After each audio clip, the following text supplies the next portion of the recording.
Hello everyone. In this video series, we will do questions which has been asked in UPSC Prelims CSAT from 2011 till now. Okay. So in this video, we will discuss questions from 2011 and in this video, we will discuss only aptitude, not that passage, right? For passage, we will discuss in a separate video. Okay. So let's start. First question is actually this is not 10 because इसके पहले जो 9 questions थे वो आपके passage में हैं और ये जो क्वेश्चंस मैं करा रहा हूँ, ठीक है, ये आपके सेट ए का है। यूपीएससी प्रीलिम्स 2011 सेट ए का क्वेश्चंस है, ठीक है। तो सेट ए में क्या था, 1 to 9 जो आपका वो पैसेज है और 10 से लेकर आपके जो एप्टीट्यूड वगैरह है वो सर्विस में आते हैं, ठीक है। तो इसमें आपको ये फाउंड, अच्छा इसमें कुछ मिसिंग है, मैं बता दे रहा हूँ। इसमें ये क्वेश्चन में ये था कि क्वेश्चन नंबर 10 और क्वेश्चन नंबर 11, ठीक है, इन दोनों क्वेश्चन के पहले एक आपका जो होता है ना डायरेक्शन, उसमें ये लिखा हुआ था कि आपको इन दोनों स्टेटमेंट में वैसे कोड को सिलेक्ट करना है जो कि एक दूसरे के बिल्कुल कॉन्ट्राडिक्ट करते हों, मतलब वे एक दूसरे के बिल्कुल ही अपोजिट हों, ठीक है। तो पहला सेंटेंस देख लो, ये कह रहा है ऑल एनिमल्स आर कार्निवोरस, ठीक है। और तीसरा देखो, एनिमल्स आर नॉट कार्निवोरस, यानी ये जो तीनों हैं, ये पहला और तीसरा, ये पहले हैं, ये तीनों, सॉरी ये दोनों एक दूसरे के कॉन्ट्राडिक्टरी हैं, क्योंकि some animals are not carnivorous ये इसी का पार्ट हो जाएगा पहला का, and some animals are carnivorous यानी दूसरा और चौथा ये दोनों पार्ट हो सकते हैं पहले वाले के, लेकिन पहला और तीसरा बिल्कुल नहीं हो सकता। तो आपका आंसर हो जाएगा कोड नंबर ए, ठीक है। Next, all trains are run by diesel engine, no train is run by diesel engine, इसमें भी वही लॉजिक है, पहला तीसरा कहाँ पे है, ऑप्शन नंबर सी।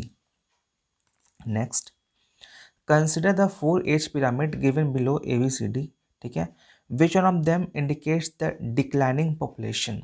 अच्छा, इसके लिए कुछ बातें आपको ध्यान रखनी पड़ेगी, जैसे यदि चाइल्ड का पॉपुलेशन एडल्ट के पॉपुलेशन से ज़्यादा है, इसका मतलब जो पॉपुलेशन है वो इंक्रीजिंग है। दूसरा केस ये बनता है कि यदि चाइल्ड का पॉपुलेशन एडल्ट के पॉपुलेशन से कम है तो वहाँ पे डिक्लाइनिंग पॉपुलेशन है, और यदि चाइल्ड की पॉपुलेशन एडल्ट के पॉपुलेशन के बराबर है तो यानी वहाँ की जो पॉपुलेशन है वो आपकी स्टेबल कंडीशन में है, ठीक है। अब पहला, दूसरा, तीसरा और चौथा, यदि इन चारों को हम लोग देखा जाए तो सबसे पहले पहला देखो, इसमें क्या है, यदि हम लोग एज और परसेंटेज इन एज क्लास, ठीक है, तो यहाँ पे अच्छा वैसे छोड़ो, यदि उतना ज़्यादा दिमाग नहीं लगाना तो हम क्या कर सकते हैं, हम लोग डायरेक्टली इसमें ऑड वन आउट भी सेलेक्ट कर सकते हैं, ठीक है। तो ऑड वन आउट जब आप सेलेक्ट करेंगे तो आपका जो सी वाला ऑप्शन है ऑड वन आउट से सबसे पहले बाहर होता है, ठीक है। और यदि आपको ऐसे इसको समझना है, एक मिनट रुक जाओ, ओके। सो हम लोग कहाँ थे, यहाँ पे, the following figure has 4 curves namely ABCD, study the figure and answer the item that follows. Which curve indicates the exponential growth? अच्छा, एक्सपोनेंशियल ग्रोथ कहाँ पे होता है, जैसे मान लो आपका ना कोई यहाँ पे लाइन है, ठीक है, ये ऐसे बढ़ है, अचानक से ये ऐसे हो जाए, ठीक है, तो वो आपका एक्सपोनेंशियल ग्रोथ था। इसका मतलब क्या हुआ कि यहाँ पे कोई वैल्यू मान लो अगर 2 है, यहाँ पे कोई वैल्यू 4 है, यहाँ पे कोई वैल्यू 8 है, और इसी टाइम पे अचानक से कोई वैल्यू यहाँ पे देखो कितनी ज़्यादा बढ़ जाएगी, काफ़ी ज़्यादा गैप आ जाएगा। जैसे मान लो अचानक से ये वैल्यू 16 हो जाए, जस्ट फॉर एग्जांपल मैं बता रहा हूँ, ठीक है। तो यहाँ पे एक्सपोनेंशियल ग्रोथ मिलेगा। तो ए देखो, ए तो ए में नहीं है, बी तो सीधा है, कांस्टेंट ही है, सी भी नहीं है, डी वाला जो ग्राफ है वो बिल्कुल ऐसे ही फॉलो हो रहा है ऐसे, तो आपका डी एक्सपोनेंशियल ग्रोथ शो करेगा।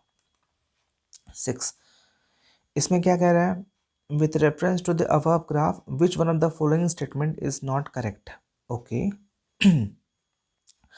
Train B has an initial acceleration greater than that of train A. अच्छा, मान लो इस पॉइंट ऑफ टाइम पे देखते हैं, ठीक है, यहाँ पे देखो वेलोसिटी ट्रेन बी की ज़्यादा है यहाँ से ए की, ठीक है, पहला सही है।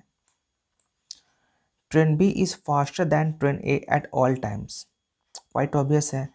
ए का ग्राफ बी से हरदम नीचे है तो ट्रेन बी की वेलोसिटी हरदम ज़्यादा है तो वो फास्टर होगी, ये भी सही है। Both trains have the same velocity at time T not, आपका टी नॉट यहाँ पे है, यहाँ पे देखो बिल्कुल सही है, they have the same velocity. Both trains travel the same distance in time T not unit. अब देखो जब इसकी वेलोसिटी ज़्यादा है तो ये ज़्यादा डिस्टेंस ट्रैवल करेगी, तो आपका डी वाला ऑप्शन गलत हो जाएगा, ये तो कॉमन सेंस है। नेक्स्ट, ये ग्राफ दिया हुआ है और इसमें आपको क्या करना है, the race was won by A. अच्छा, रेस कौन जीतेगा, जो सबसे कम समय लेगा, ये आपका टाइम ग्राफ इधर दिया हुआ है, ठीक है। तो सबसे कम टाइम किसका यहाँ पे है, ए का, तो ए ने जीता है, ठीक है। B was ahead of A up to 25 kilometre mark. 25 kilometre mark कहाँ पे है, यहाँ पे, यहाँ से हम ड्रॉ करेंगे तो इसमें कह रहा है कि बी ए से ज़्यादा था, बी ए से ज़्यादा था, ठीक है। C ran very slowly from the beginning, ये कह रहा है कि सी शुरू से ही बहुत ही धीरे दौड़ता था, लेकिन यदि आप यहाँ पे देखोगे इस पॉइंट पे तो सी का एक्सेलरेशन सबसे ज़्यादा है। क्यों? क्योंकि यदि मान लो इस टाइम पे यदि ए ने बस इतना ही डिस्टेंस कवर किया है, बी ने इतना किया है और सी ने सबसे ज़्यादा इतना किया है, यानी सी की वेलोसिटी शुरू में सबसे ज़्यादा थी, ठीक है। तो ये पॉइंट गलत है, तो तीसरा गलत है, ये नहीं होगा, ये नहीं होगा, पहला दूसरा ये सही है, ठीक है। अच्छा, इसमें क्या करना है, आपको क्वेश्चन मार्क वाला फाइंड आउट करना है, ठीक है। तो यहाँ से देखो ये कितना है, 40 इंटू 40, ठीक है, ये कितना है इंटू 4, वैसे ही ये कितना है 3 इंटू 40 120, तो यहाँ पे क्या होना चाहिए 9 4 ज़ा 36। Next, study study the following figure, a person goes from A to B always moving to the right, अच्छा always moving to the right और downward along the lines, how many different route can be adopted, ठीक है। तो हमको ए से B जाना है, ठीक है, यानी मान लो अगर ये ए है तो इधर आपका राइट हो जाएगा, इधर लेफ्ट, या फिर वो डाउनवर्ड जा सकता है, ठीक है। तो एक काम करते हैं, अपन इसको नाम दे देते हैं, ठीक है। नाम कैसे देते हैं, इसको मान लो अपन 1 2 3 4 5 6 7 और बी, ठीक है। अब बी तक पहुंचने का सबसे पहला रास्ता क्या है, अच्छा कलर चेंज कर लेते हैं, 1 मिनट। सबसे पहला रास्ता क्या है, हम ए से 1 जाएंगे, 1 से 2, 2 से 5 और 5 से बी, ये पहला हो गया, पहला। दूसरा ऑप्शन क्या है, हम लोग 1 जाएंगे, 1 से 4, 4 से 7 और 7 से बी, दूसरा। तीसरा क्या है, 1 से 4, 4 से 5, 5 से बी, ठीक है। तो ऐसे करते करते जब आप काउंट करोगे ना टोटल, तो टोटल आपको मिलेगा यहाँ पे टोटल 6 वेज पॉसिबल है। आप काउंट करके देखना, ये हो जाएगा, इसमें ज़्यादा कोई हार्ड एंड फास्ट रूल है नहीं। इसमें क्या करना है, आपको नंबर ऑफ ट्रायंगल्स काउंट करने हैं, ठीक है। तो देखो इसको काउंट करने के लिए सबसे पहले हम क्या करते हैं, देखो रात के कितने बज रहे हैं, 1 मिनट दिखा दूँ, अरे देखो रात के 1:47 हो रहा है, शिट। चलो साइड 4 यूनिट, ठीक है। तो हम क्या करते हैं ना, सबको पहले इधर एक्स मान लो, एक्स मान लो, एक्स मान लो, एक्स मान लो, ठीक है। तो साइड विथ 4 यूनिट यानी 4x, यहाँ से यहाँ कितना हो गया 4x, ये तो बस एक ही पॉसिबल है, यहाँ से यहाँ और यहाँ से यहाँ 1, ठीक है। अच्छा साइड विथ 3 यूनिट, तो इसको हम लोग ग्रीन से कवर करते हैं, ये कितना है 3 साइड वाला देख लो, एक ये 1, ठीक है, एक ये 2 और एक ये आपका 3, ये आपका 3 है, ठीक है। अच्छा उसके बाद जो साइड 1 वाला है, कहाँ चला गया, जो साइड 1 है, पहले 1 काउंट कर लेते हैं, वो थोड़ा सा आसान है। 1 के लिए कितना है, ये 1 2 3 4 5 6 7, ये 8 9 10 11 और ये 12, 1 का 12 है, ठीक है। और साइड विड्थ 2 यूनिट, ठीक है, जिसमें 2 यूनिट हो, तो वो कहाँ से मिलेगा आपको, एक ये हो गया 2 यूनिट, 2 3 4 5 और ये वाला एक 6, 6 ये हो गया, प्लस 1 इन्वर्टेड कहाँ पे मिलेगा आपको, ये वाला, ये पोर्शन, ये दिख रहा है इन्वर्टेड, ये इन्वर्टेड प्लस 1, तो टोटल काउंट कर लो, ये कितना हो जाएगा, 6 1 7 7 3 10 and 10 and 1 11 11 10 21 and 2 23, 23 is your right answer. Okay, next.